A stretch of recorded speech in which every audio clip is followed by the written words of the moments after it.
Well, it's time for our paper review now, and here to help me with this is Alexander Bowen, who's a Young Voices contributor. Good to have you on the programme, Alexander. Good morning. It's good to be here. Yeah, it is a good morning, we're hoping. Now, lots to get through this morning. And I think we should start with the Times article, Priti Patel and Lindsay Hoyle discussing MP security after the tragic death of Sir David Amess.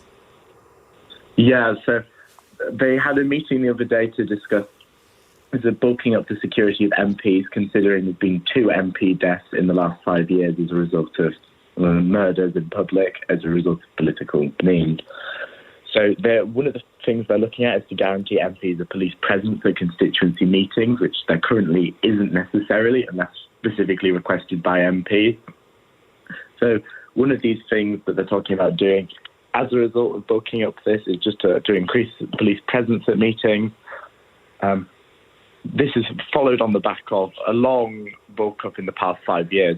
So, for instance, in 2015, you have a very low security presence for MPs. You have, for the MP I used to work for briefly, she would just have constituency surgeries at supermarkets, for example. Now it's moved to the office where it's more secure. And you can actually see this in the figures, the budgets. So in 2015, you have a security budget of about £170,000 for all these MPs. Now it's about £4 million. You've seen, especially this interesting report from the Institute for Government, which shows every year the increase has been about 60%, or about £1.5 million extra spending on security of MPs. And that is no doubt going to keep continuing. Yeah. Alexander, you say you had personal experience working with an MP. How secure did you feel? I personally felt very secure because I was working in a constituency office, which tends to be more secure, more localised and less of a threat from, say, terrorism.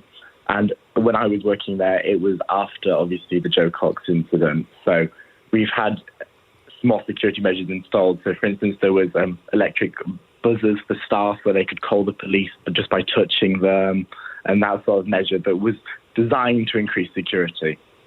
But tragically, it's not worked as well this time as it could have. Yeah, OK. Right, let's move on to our next story, and we move to The Guardian, a technology story here, due to the large labour shortage that is beginning to set in, especially in the run-up to Christmas. We've already heard a lot about shortages, obviously. Fill us in on this story. Yeah, so we've heard a lot about shortages, but it seems like the biggest shortage this year is going to be staff members. So one of the things Amazon is now doing is offering a £3,000 sign-on bonus for full-time workers. That's in Exeter. And a £2,000 sign-on bonus for temporary staff. That's in Weybridge.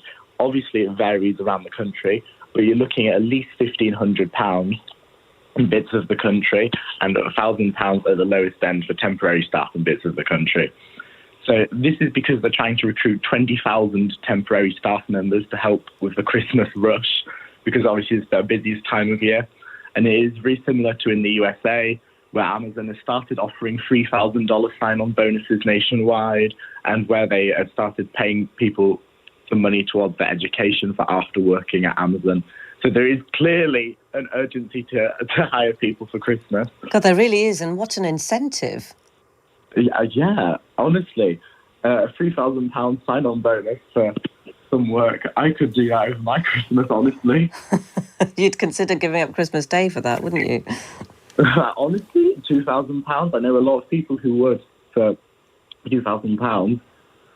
And one of the... Sorry. No, carry on, Alexander. Oh, and one of the biggest things that is being criticised here is that it's going to just increase the labour shortage, but in a very lopsided way, with small businesses really struggling to get this labour.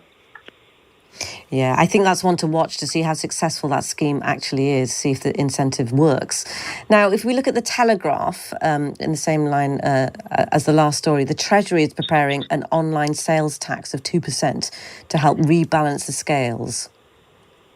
Yeah, so this is a tax that would be a 2% charge on every online sale made, and that would raise about £2 billion, according to their estimates, which seems unlikely that it will go into effect. I seem to remember every year there's been some sort of news about an online sales tax coming into place. And it never seems to happen. I remember Philip Hammond, Chancellor under Theresa May, proposing one. Did not happen. And it sort of reminds me of in France, where I'm currently based, they were proposing an online sales tax. They proposed an online digital giants tax. None of these have gone into effect because realistically, they are primarily taxes on American multinationals, and the American government has cared quite a lot about it and has intervened in the past. It became a big issue in EU trade discussions, where it was said that if France and other EU countries proposed online sales taxes, America would do retaliatory tariffs on French goods, for instance. So it seems unlikely this will go into effect. Yeah, OK. Let's look further afield now, internationally a little bit. Germany's government negotiations to replace Chancellor Merkel have new legs. Can you explain what's going on at the moment? Yeah, so yesterday, the Green Party in Germany voted to enter coalition talks with the Social Democrats and the Free Democrats. So the Green Party, the Social Democrats and the Liberals, they're all going to form a government called the Traffic Light Coalition in Germany. There's a centre-left social liberal government. We just need to wait for the Free Democrats, that's the Liberal Party, to vote in favour of joining this government, which they seem likely to join, and then they'll enter some negotiations over the next up to 6 months, and they assume they'll be able to have a new government in place by Christmas, so just in time to start a new year where France will be taking over the Council of the European Union rotating presidency. So they are hoping to rejuvenate cooperation. So you have several ambitious policies in there. They want to raise the minimum wage to €12. They want to reduce the voting age to 16. And they also want to make it easier for someone to say gender transition. So these are all policies in that broad negotiating framework that they've discussed. For the Greens specifically, they also want to bring forward the transition away from coal, especially in Germany, it's lignite, to 2030, which is about 8 years ahead of schedule, but obviously about the same point as the UK is, so it's not particularly ambitious, if we're being honest, globally. So the person they're trying to replace Merkel with is Olaf Scholz, who's the Deputy Chancellor of Germany currently and the Finance Minister. That comes off a very successful election a few weeks ago, where the Greens surged by about 6 points, the Free Democrats surged by about a point, and then the Social Democrats managed to surge by 5 points, whilst Merkel's CDU-CSU, so that's the Conservatives, collapsed by about 9 points in the polls.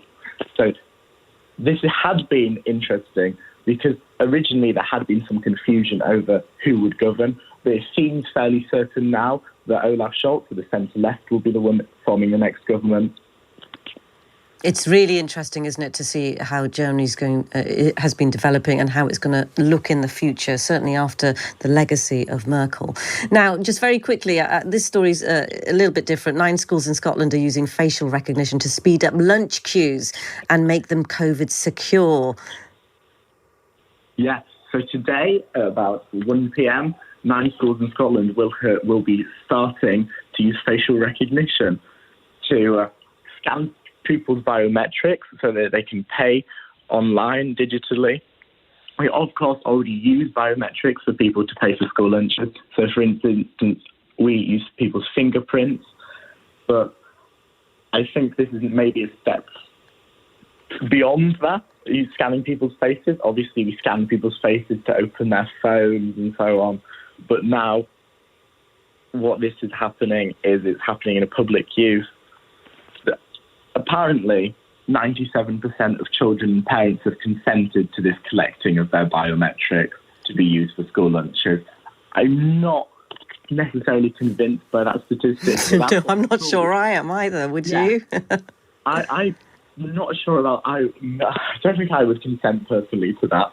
But the school says 90% of them have consented, which I suppose that leaves the question of what the other 3% have done. Exactly. They'll be using it. Yeah. Well, Alexander, thank you for that, for going through the papers with me. Alexander Bowen, who's a Young Voices contributor.